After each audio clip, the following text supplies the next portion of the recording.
En plus de ce que nous avons déjà évoqué, il y aurait beaucoup à dire sur cette divine connaissance considérée en elle-même ou dans les effets qu'elle produit chez les âmes spirituelles. Mais nous renvoyons ce sujet à la place qui lui convient.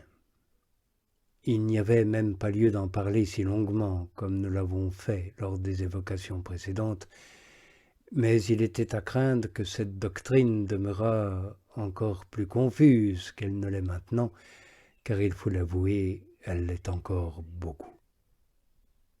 Rien d'étonnant.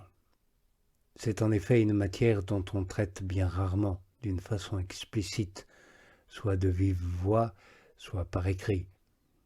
De plus, elle est, par elle-même, si extraordinaire et si obscure. À ces difficultés s'ajoutent encore celles de la pauvreté de mon style et de mon peu de savoir. Aussi, je ne me flatte pas de savoir me faire comprendre. Bien des fois, je constate que je m'étends trop longuement et que je sors des limites voulues pour l'endroit où je suis ou le point de doctrine en question. Néanmoins, j'avoue que je le fais parfois à dessein. Car ce qui n'est pas compris quand on le présente avec certaines raisons l'est peut-être mieux quand on l'expose avec d'autres arguments. Il me semble en outre qu'en agissant ainsi, j'ai donné un peu de lumière sur le sujet que je dois traiter.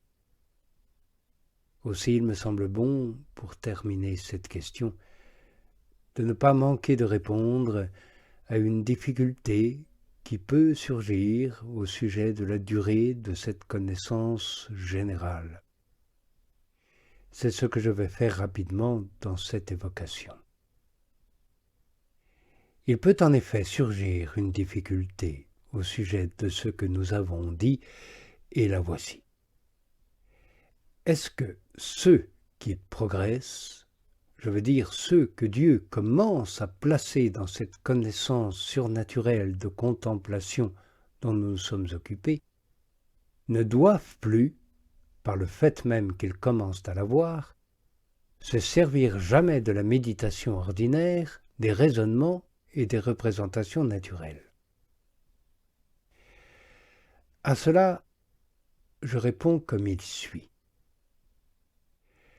On ne prétend pas que ceux qui commencent à avoir cette connaissance amoureuse et simple n'aient plus, en général, à recourir jamais à la méditation ni à la rechercher.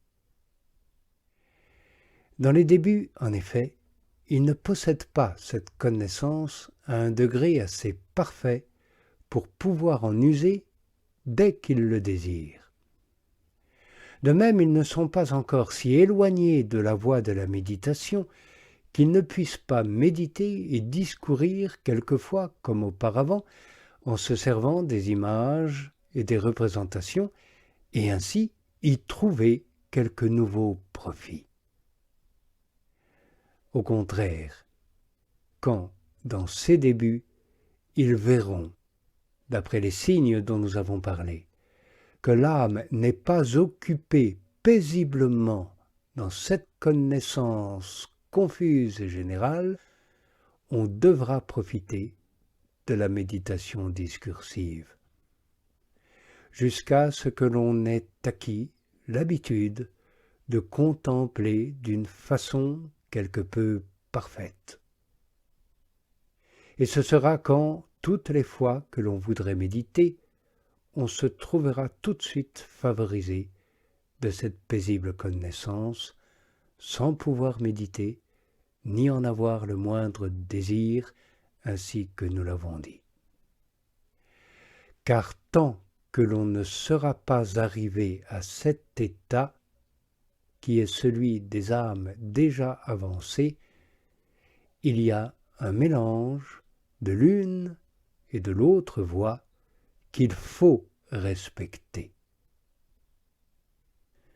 Aussi arrivera-t-il souvent que l'âme se trouvera dans cette contemplation paisible et amoureuse sans y avoir travaillé à l'aide de ses puissances. Mais souvent aussi, elle devra céder doucement et modérément du discours pour y entrer.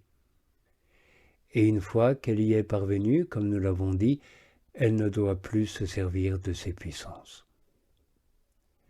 Alors, en effet, il est plutôt vrai de dire que l'on agit en elle et que la lumière et la suavité de l'amour s'y trouvent sans qu'elle y concourt autrement que par une attention amoureuse pour Dieu et sans qu'elle veuille éprouver ou voir quoi que ce soit, sinon se laisser conduire par Dieu.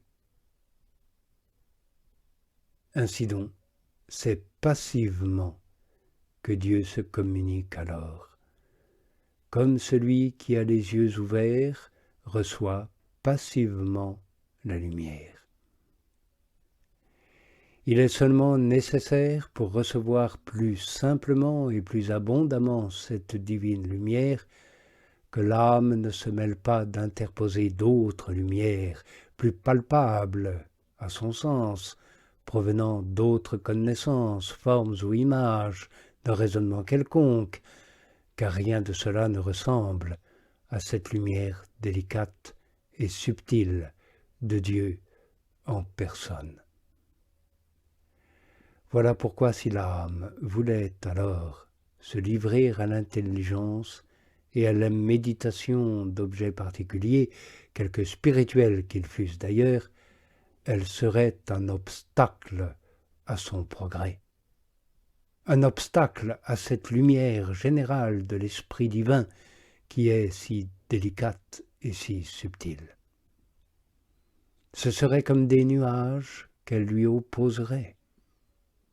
Elle ressemblerait à celui à qui on aurait posé un objet devant les yeux et qui ne pourrait voir la lumière qui est au-delà de cet objet.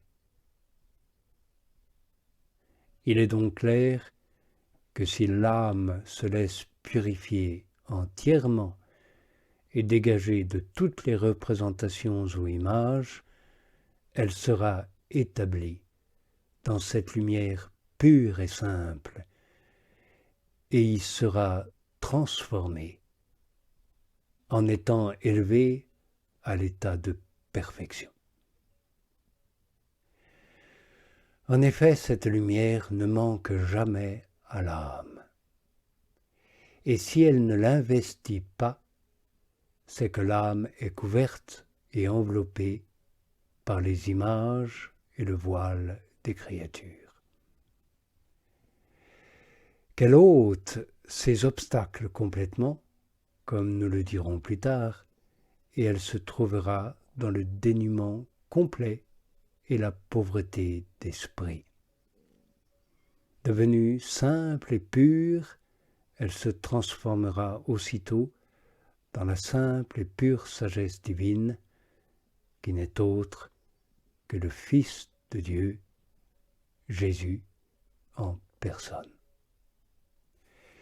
Car le naturel disparaissant dans l'âme embrasée d'amour, le divin lui est aussitôt infusé, d'une manière naturelle et surnaturelle, pour qu'il n'y ait pas de vide dans la nature.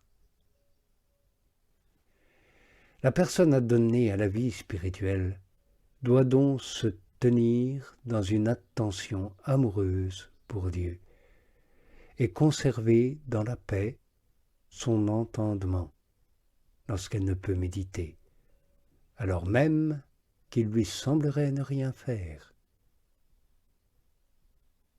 C'est ainsi que, peu à peu et promptement, elle goûtera le repos et la paix de Dieu.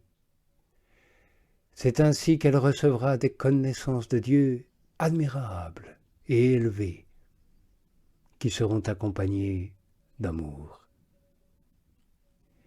Mais alors qu'elle veille à ne pas interposer des considérations, des images, des méditations ou quelques raisonnements personnels pour ne pas troubler l'âme et la priver du contentement, de la paix et des fruits dont elle jouit.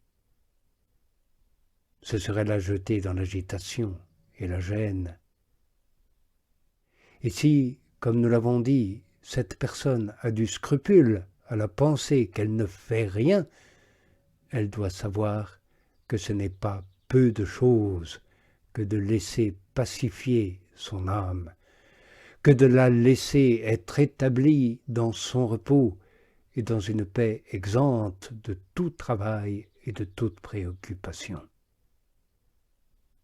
Et c'est là ce que le Seigneur nous demande par cette parole du psalmiste: apprenez à être dégagés de tout et vous verrez que je suis votre Dieu.